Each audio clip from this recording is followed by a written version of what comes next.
ನಮ್ಮ ಭಾರತ 2047 ಅನ್ನೋದ್ರಲ್ಲಿ ಒಂದು ಡೆವಲಪ್ಡ್ ಎಕಾನಮಿ ಏನಾದರೂ ಆಗ್ಬೇಕಂತಂದ್ರೆ ನಮ್ಮ ಸರ್ಕಾರ ನಮ್ಮ ದೇಶದಲ್ಲಿರೋ ರೈತರಿಗೆ ಸಹಾಯನ ಮಾಡಲೇಬೇಕು. ಹೆಂಗಂತಂದ್ರೆ ರೈತರಿಗೆ ಡೈರೆಕ್ಟ್ ಆಗಿ ಅವ್ರ ಅಕೌಂಟ್ಗೆ ದುಡ್ಡು ಹಾಕೋದ್ರ ಮೂಲಕ ಅಲ್ಲ, ನಮ್ಮ ದೇಶದಲ್ಲಿರೋ ರೈತರು ಬೆಳೆದಿರೋ ಬೆಳೆಗಳನ್ನ ಪ್ರೊಟೆಕ್ಟ್ ಮಾಡೋದ್ರ ಮೂಲಕ.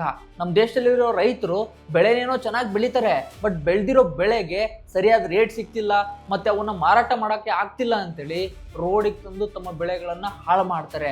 ಅಂದ್ರೆ ಅವ್ರಿಗೆ ಇನ್ಕಮ್ ಕೂಡ ಬರಲ್ಲ. ಯಾಕಂತಂದ್ರೆ ಇವ್ರು ಬೆಳೆದಿರೋ ಬೆಳೆಯನ್ನ ಸ್ಟೋರ್ ಮಾಡಿಡ್ಲಿಕ್ಕೆ ಒಂದು ಒಳ್ಳೆ ಕೋಲ್ಡ್ ಸ್ಟೋರೇಜ್ ಸಿಸ್ಟಮ್ ಇಲ್ಲ ಅನ್ನೋ ಕಾರಣಕ್ಕೆ. ಡೇಟಾ ಪ್ರಕಾರ ನಮ್ಮ ದೇಶದಲ್ಲಿ ರೈತರು ಪ್ರತಿ ವರ್ಷ 355 ಮಿಲಿಯನ್ ಟನ್ಸ್ ಅಷ್ಟು ಬೆಳೆಯನ್ನ ಪ್ರತಿ ವರ್ಷ ಬೆಳಿತಾರೆ. ಬಟ್ ಅದರಲ್ಲಿ ಪ್ರತಿ ವರ್ಷ 50 ಮಿಲಿಯನ್ ಟನ್ಸ್ ಅಷ್ಟು ಬೆಳೆ ಹಾಳಾಗಿ ಹೋಗ್ಬಿಡುತ್ತೆ. ಇದಕ್ಕೆ ಮೇನ್ ಕಾರಣ ಏನಂತಂದ್ರೆ ನಮ್ಮ ದೇಶದಲ್ಲಿ ಕೋಲ್ಡ್ ಸ್ಟೋರೇಜ್ ಸಿಸ್ಟಮ್ ಇಲ್ಲ ಅನ್ನೋ ಕಾರಣಕ್ಕೇನೆ. ಇಲ್ಲಿ ಇಂಟ್ರೆಸ್ಟಿಂಗ್ ಫ್ಯಾಕ್ಟ್ ಏನಂತಂದ್ರೆ ನಮ್ಮ ದೇಶದಲ್ಲಿ ಎಕ್ಸಾಂಪಲ್ಗೆ 100 kg ವೆಜಿಟೇಬಲ್ಸ್ ಮತ್ತೆ ಫ್ರೂಟ್ಸ್ ಬೆಳೆದಿದ್ದಾರೆ ಅಂತ ಇಟ್ಕೊಳ್ಳಿ. ಇದರಲ್ಲಿ ಕೇವಲ 4 kg ಅಷ್ಟೇನೆ ಈ ಕೋಲ್ಡ್ ಸ್ಟೋರೇಜ್ ಸಿಸ್ಟಮ್ ಮೂಲಕ ಒಂದು ಪ್ಲೇಸ್ ಇಂದ ಇನ್ನೊಂದು ಪ್ಲೇಸ್ಗೆ ಟ್ರಾನ್ಸ್ಫರ್ ಆಗುತ್ತೆ. ಇದನ್ನೇ ನಾವು ಚೈನಾ ಕಂಪೇರ್ ಮಾಡಿದ್ರೆ 23ರಿಂದ 35% ಇದೆ, USA ಅಲ್ಲಿ 80ರಿಂದ 85% ಇದೆ, ಜಪಾನ್ ನಲ್ಲಿ 90ರಿಂದ 95% ಇದೆ, ಇಡೀ ಯುರೋಪ್ ಮತ್ತೆ ಡೆವಲಪ್ಡ್ ಕಂಟ್ರೀಸ್ ಅಲ್ಲಿ ಬರೋಬ್ಬರಿ 90ರಿಂದ 95% ಇದೆ. ಅಂದ್ರೆ ಅವ್ರು ಬೆಳೆದಿರೋ ಫ್ರೂಟ್ಸ್ ಮತ್ತೆ ವೆಜಿಟೇಬಲ್ಸ್ ಈ ಕೋಲ್ಡ್ ಸ್ಟೋರೇಜ್ ಸಿಸ್ಟಮ್ ಚೈನ್ ಮೂಲಕ ಹಾದು ಹೋಗುತ್ತೆ. ನಮ್ಮ ದೇಶದಲ್ಲಿ ಕೇವಲ 4 kg ಮಾತ್ರ.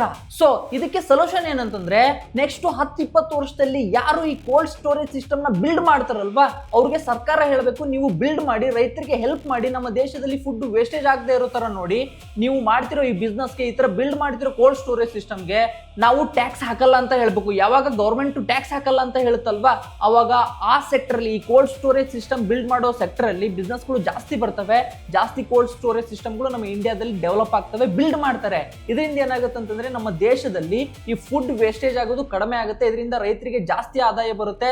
ರೈತರಿಗೆ ಏನಾದ್ರು ಜಾಸ್ತಿ ಆದಾಯ ಬಂದ್ರೆ ಈ ಫುಡ್ ಒಂದ್ ಪ್ಲೇಸ್ ಇಂದ ಇನ್ನೊಂದು ಪ್ಲೇಸ್ಗೆ ಸರಾಗವಾಗಿ ಟ್ರಾನ್ಸ್ಪೋರ್ಟ್ ಆಗೋದ್ರಿಂದ ಇನ್ನು ಎಕನಾಮಿಕ್ ಆಕ್ಟಿವಿಟಿ ಕೂಡ ಜಾಸ್ತಿ ಆಗುತ್ತೆ.